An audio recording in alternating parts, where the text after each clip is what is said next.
Hello friends, this is part 1 of the book study project, reading the single chapters of the book What is Zen? Plain Talk for a Beginner's Mind by Norman Fischer and Susan Moon, and discussing it.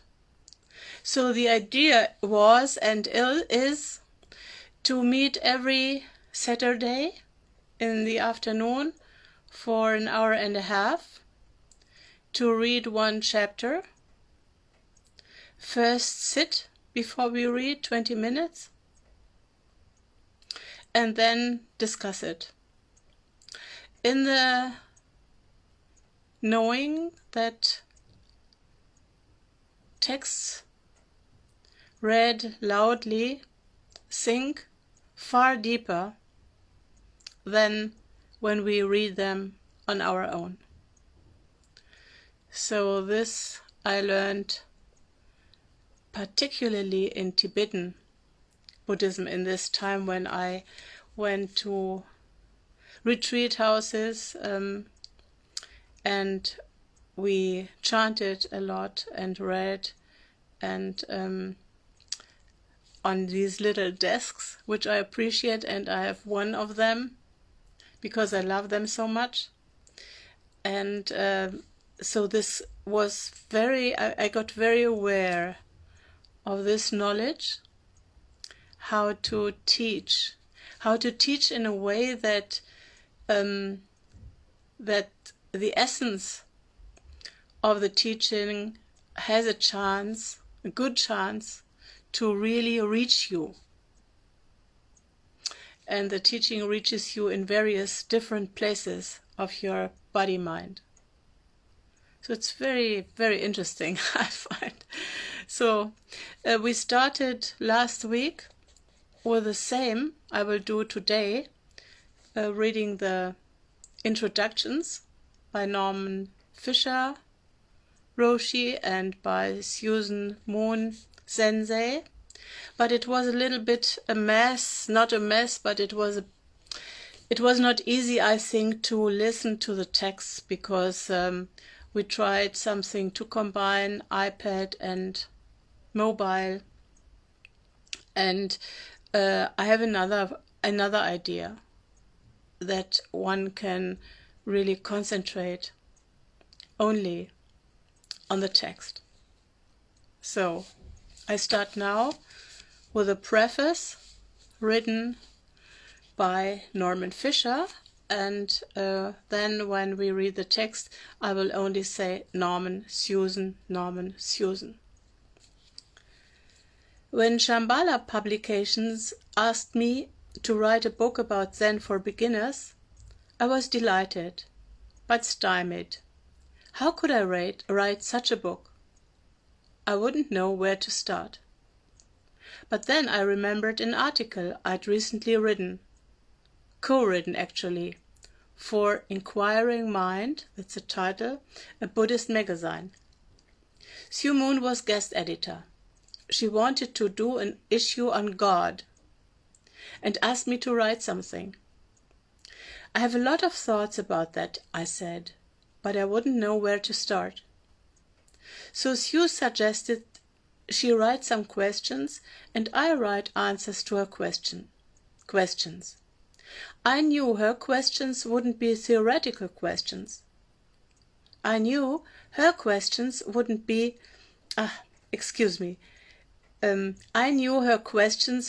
theoretical questions. They would come out of her own need, her own thoughtful experience, and out of her knowing me well. And they would be down-to-earth questions that would invite my best possible responses. It sounded like a very good idea to me, so we did it, producing what seemed like an interesting article. So when I was stumped by Shambhala's offer to write this book, I thought of Sue and her questions. I knew that if Shambhala would agree, Sue and I could produce a much better book than than one I might dream up in my own. The book you have in your hands is that book.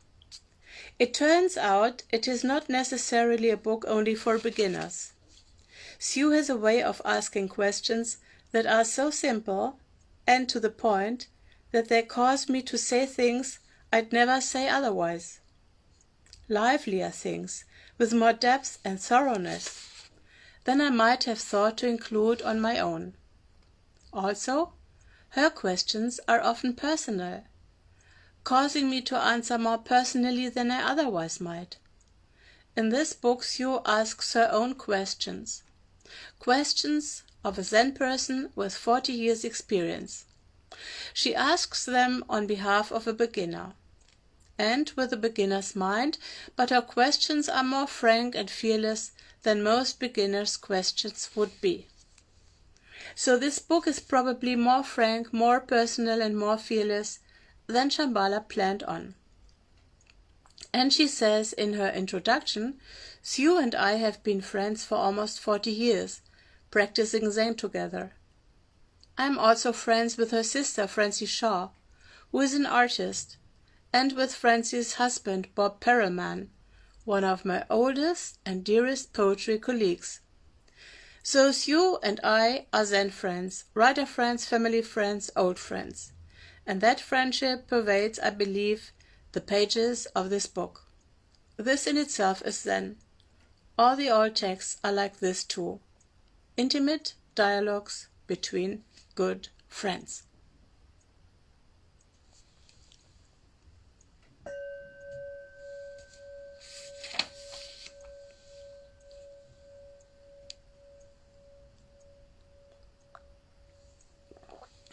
Now you hear the introduction by Susan Moon.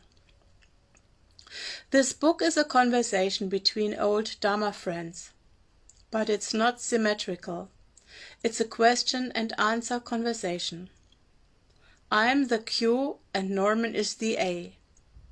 And this makes sense. We are old Dharma friends, yes, but Norman is also my teacher. We have been practicing together for a long time.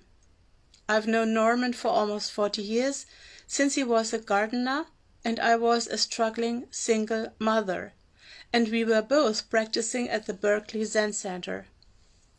We also know each other through the world of poetry and Buddhist writing.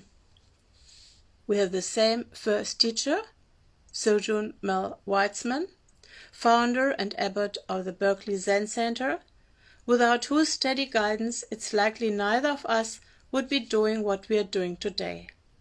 You know probably that he has passed some weeks ago.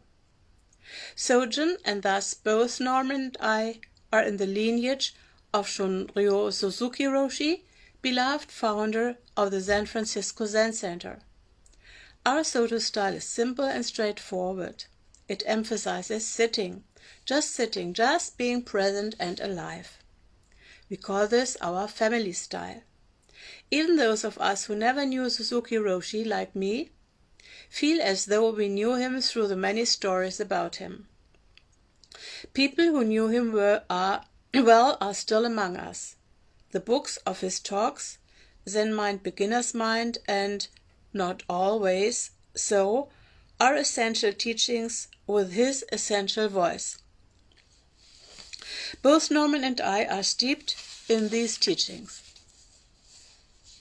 But although we have both practiced in the same Zen family for about the same length of time, our lives have embodied the practice in different ways. Norman embraced Zen full throttle from the start and entered residential practice, living first at Tasahara Zen Mountain Center and later at Green Gulch Farm. He married a fellow practitioner, Kathy, also now a Zen teacher, and their children grew up in the various venues of the San Francisco Center. He was ordained as a priest, he received Dharma transmission, and he served as abbot of the San Francisco Zen Center. I was at the ceremony when he ascended the mountain seat to become abbot, and what I remember most vividly is how, sitting on the traditional platform high above us, he declared, "I'm just a Jewish boy from Pennsylvania. I never expected to find myself here." During all these years of practice, Norman wrote and published poetry and later Dharma essays and books. He became a sought-after teacher in spite of himself, drawing students to him through his talks and mentoring at Green Gulch. When their children were grown, Norman and Kathy moved out of the fishbowl life of community living at Green Gulch and into their own home at Muir Beach. A few years later, in 2000, Norman left the employ of San Francisco Zen Center with its emphasis on residential training and founded Everyday Zen, an international Sangha without walls, which he continues to lead as the central teacher. My path has been different.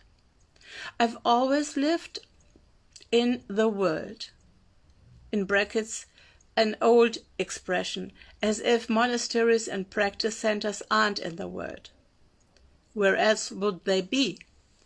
When I became a Zen student, I was the single parent of 2 young children. So residential practice was not a practical possibility for me. And although Tassajara seemed beautiful and exotic when I first visited it, the monastery and I probably wouldn't have suited each other back then. That chance came later, happily for me. I was raising my children in a noisy, semi-communal house in Berkeley that was not at all like a Zen monastery. I taught school. I worked as an editor. I questioned authority, as my bumper sticker urged. I came to Zen out of a powerful longing to understand this life. Why did I feel so separate and alone? How could I be ready to die when the time came? There was a terrible urgency in my questioning. What's going on here? I found my way to the Berkeley Zen Center and I began getting up very early in the morning for Zazen, which is Zen meditation, while my kids were still asleep at home and in the care of housemates. I struggled through sesshin, which is meditation retreats. I started by signing up for the shortest kind, a 1-day sitting, and even so, I only lasted through the morning. But gradually I worked up to week-long sessions. Both the silence and the words of Zen touched me and held me, like Dogen Zenji's Genjo-koan, assuring me that the whole moon and the whole sky are reflected in a drop of dew in the grass. Maybe I wasn't so separate after all. Maybe I was connected to the whole universe. The Zen path felt like the right track. And still, I was ambivalent, as is my wont. I don't know if this is the religion for me, I thought to myself. It's so patriarchal, and you have to do everything in a certain way. How could I commit to something so authoritarian? Still, I kept practicing. Finally, after 9 years of this ambivalent devotion to practice, I had to admit that apparently I was committed already. Zen was in my bones. And so in 1985 I received lay ordination. I sewed my little blue bib called a rakusu and took the precepts. I vowed to save all sentient beings. I practiced at Tassajara too, and at Green Gulch Farm. In 2000, when Norman started Everyday Zen, I signed right up and my old friend became my new teacher. For many years, I worked as the editor of Turning Wheel, the magazine of the Buddhist Peace Fellowship, and I was grateful to have work that wove together my Buddhist practice with my commitment to work in the world. I didn't want to ordain as a priest. I didn't want to make a distinction by special robes or lack of hair between myself and all the other lay people walking around in my world. 20 years after I took the precepts, I wanted to find a way to deepen and freshen my commitment to Zen practice, and Norman suggested I receive lay entrustment, a rite of passage that had just been developed by senior teachers in Suzuki Roshi's lineage, as the last marking point on the lay path. I can't practice the rituals of priestcraft or lead certain ceremonies. I don't ordain students of my own, but I'm now entrusted by Norman to teach Zen as a layperson. Norman and I have an unusual and precious relationship. I've been his editor. He's my teacher. The older we get, the older our friendship becomes. Because we are contemporaries and because I knew him for so long before he became my Zen teacher, I don't put him on a pedestal, as I might if I had come to him as a beginning Zen student. I know he is a remarkable teacher, and I respect him enormously. I also know he is a regular person. So teacher and student, friend and friend, we offer our lopsided conversation. We are each speaking in our own voices from our own experience. I have always had questions about Zen practice. What's the point? Why do I have to sit in pain? Is there something the matter with me that I haven't had a transcendent experience of enlightenment while sitting zazen? Some of the questions that I ask in these pages are questions that I really have asked Norman. Some are questions I asked of various teachers early in my practice. Some are questions that have been asked of me, and a few are questions that I never dared to ask before now. Dialogue is a good format for a book about Zen. Almost all the teaching stories or koans in Zen are in the form of dialogues between monks, between master and student, between pilgrim and tea shop proprietress, between Buddha and his disciples. And in the forms of our practice, during our retreats or at other times, we have dialogues. There is a tradition of Doksan, a private interview between teacher and student. There are also public dialogues that happen in particular ceremonies, like the Shuso ceremony, a rite of passage in which the Shuso, which is a head student, takes a seat at the front of the Zendo and responds, one by one, to the questions of each person present, pounding a staff when finished with each questioner. And there is the formal Shozan ceremony, in which a teacher does the same. In these pages, thankfully, Norman does not dismiss me by striking his stick on the floor when he is finished answering a question. In Zen dialogues, the questioner and the answerer need each other and respect each other. No question is ever finally answered. Every answer cannot help but leave something out. Sometimes the teacher is the one who asks the student a question to help the student in his or her practice. Who is it? What is the leading edge of your practice? In these pages, it's the other way around. The student asks the teacher. Whether you are the one asking or the one being asked, questions wake you up. They help you explore beyond your assumptions. They encourage don't know mind. Even if you receive a wonderful, inspiring answer to your question, you can't be completely finished with a question. There's always more to discover. Before we begin our dialogue discovery, here's some historical background.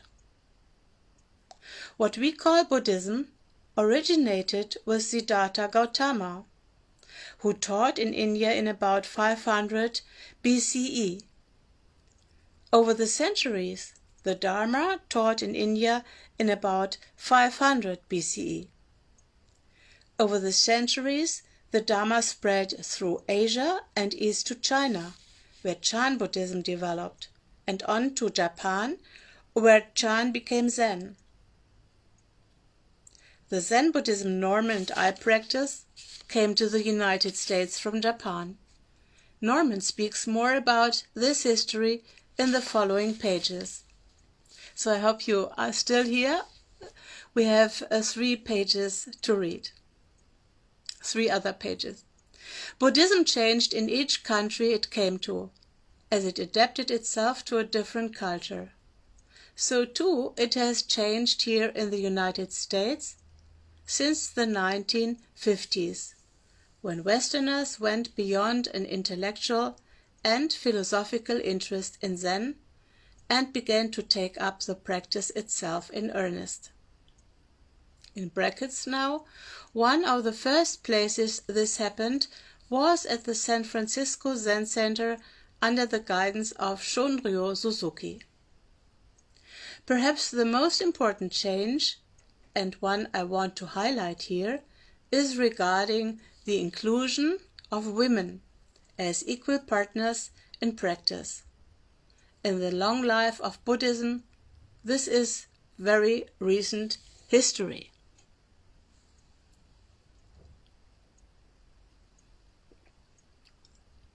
The first generation of Suzuki Roshi's Dharma heirs were all men. Now there are many women who are teachers, maybe even more than men, not only in our own Dharma family in the San Francisco Zen Center lineage, but throughout the West. In brackets, in Asian Zen as well, women are moving toward equal opportunity to teach and to ordain as priests.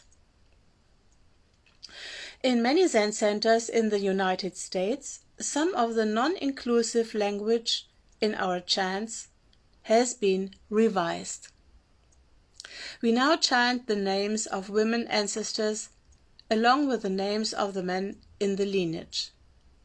The wisdom of women Buddhist teachers of the past, both recent and distant, which was previously hidden in the shadows, is being brought forward and published.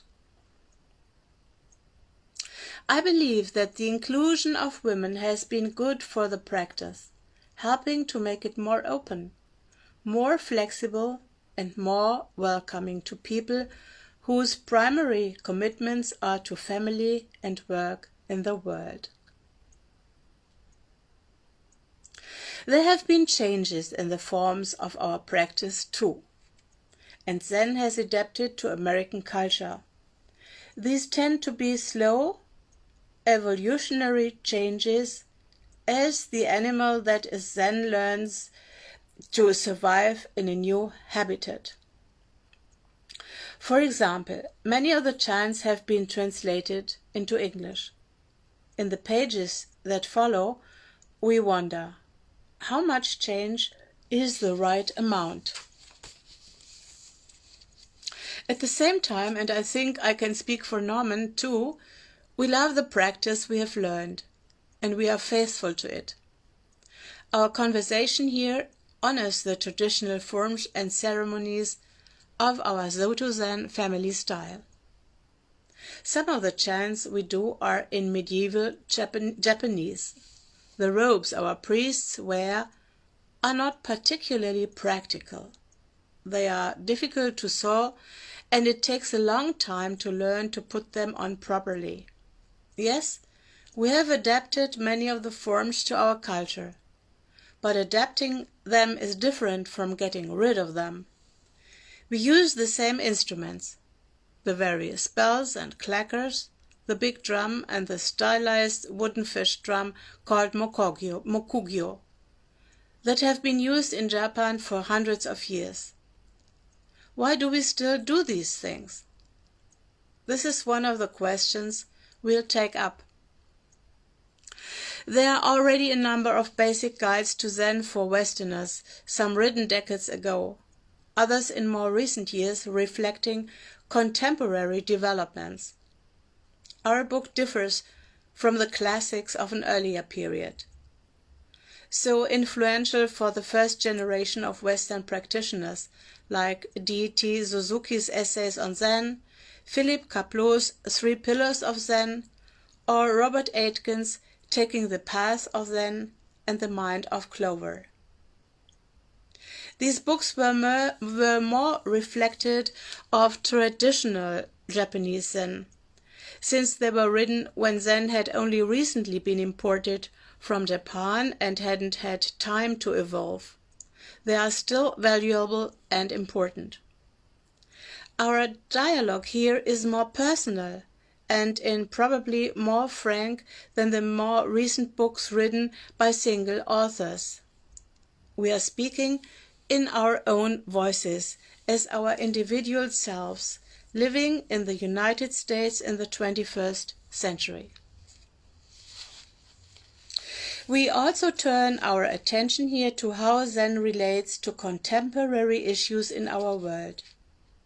The technological context for our Zen practice is radically different now from how it was even in the relatively recent past of Suzuki Roshi's time. Digital and communications technology is affecting the way human beings think. It changes the way we process information. It may make it harder to pay attention, to concentrate on a long-term project. I don't think I'm the only one who has become more distractible. Our sense of time is different. Everyone, including me, seems to be in a hurry. Everyone seems to be overextended. Again, I include myself.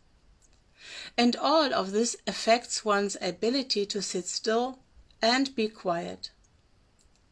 Is stillness possible now?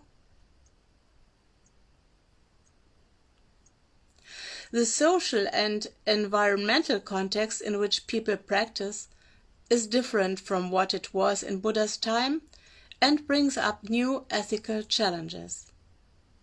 The Buddhist precepts take on new meaning in the globalized economy. Zen has always emphasized a sense of place and taking care of the environment. There's a lot of cleaning and sweeping and raking in Zen. Layman Pang, a Zen adept in 9th century China, famously said that Zen practice was all about chopping wood and carrying water. Zen has always valued simple living and what we have learned to call sustainability.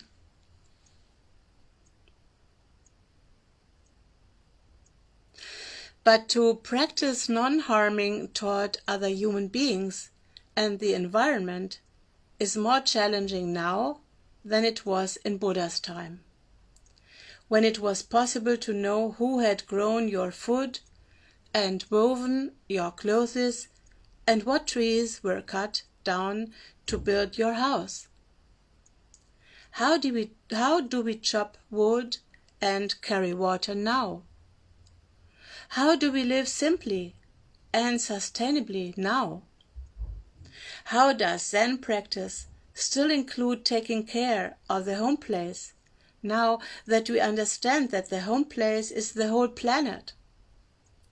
How can Zen help us jump right in, with whole body and whole mind, right into this place and this time, right into life as it is?